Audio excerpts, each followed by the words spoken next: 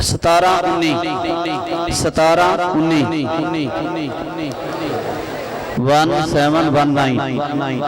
17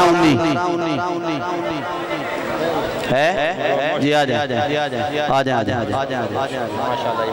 ماشاءاللہ تشریف لے انہوں پرچی ویکھ لو ایسا پرچی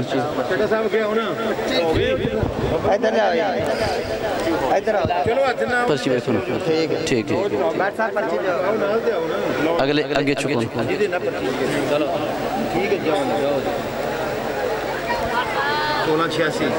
1686 1686 کوئی دوست ہے تو ہاتھ کھڑا کر دے 1686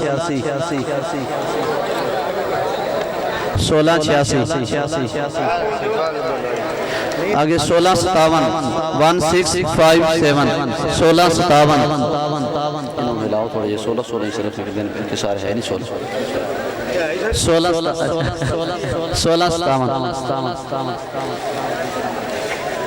1657 ہے کوئی 1666 1666 ہے جی آ جائے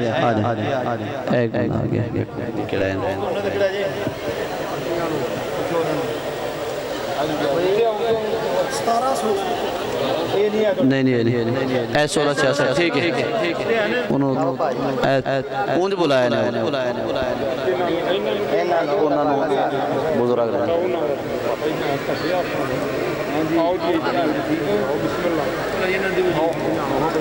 ایسا باگے چکو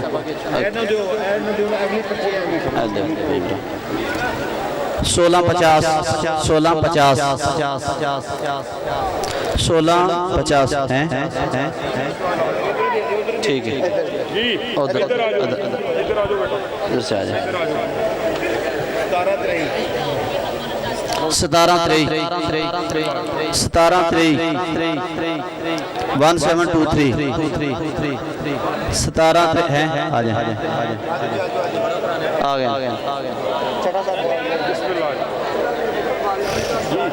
دیکھیں جی بٹ صاحب ایک اور کٹو ایک اور بٹ صاحب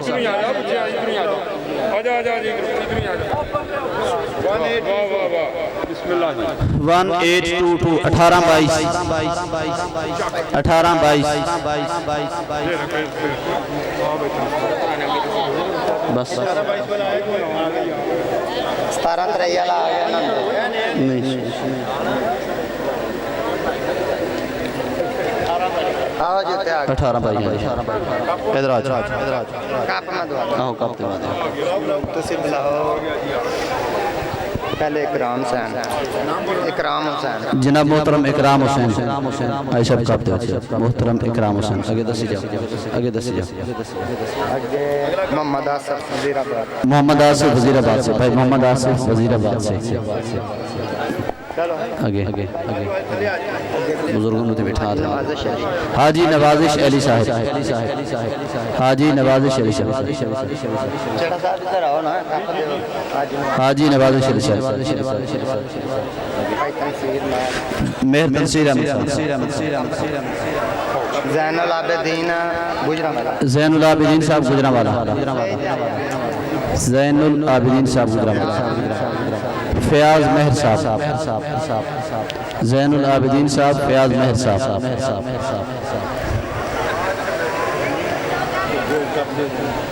انہوں اپنا دے دیو کسی نے دے دے خالد مہر صاحب گجرانوالا محترم خالد مہر صاحب گجرانوالا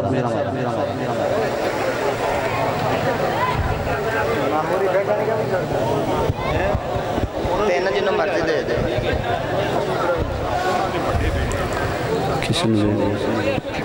چودھری بشیر صاحب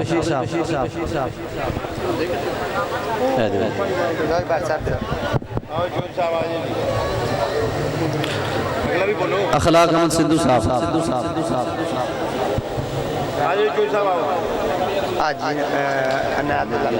اچھا عنایت اللہ مہر صاحب عنایت اللہ مہر صاحب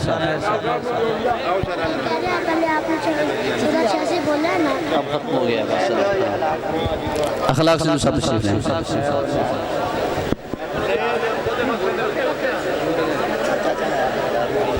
محترم عنایت صاحب کرنا کل انشاءاللہ حافظ آباد روڈ بعد نماز مغرب انجمن جانشاران مصطفیٰ صلی اللہ تعالیٰ علیہ وسلم کے زیر اہتمام جناب محترم مہر تنصیر احمد صاحب کی رہائشگاہ پر محفل میلاد ہوگی اور خصوصی خطاب علامہ عبدالغفار سیالوی صاحب فرمائیں گے کل انشاءاللہ بعد نماز مغرب حافظ آباد روڈ رہائشگاہ مہر تنصیر احمد صاحب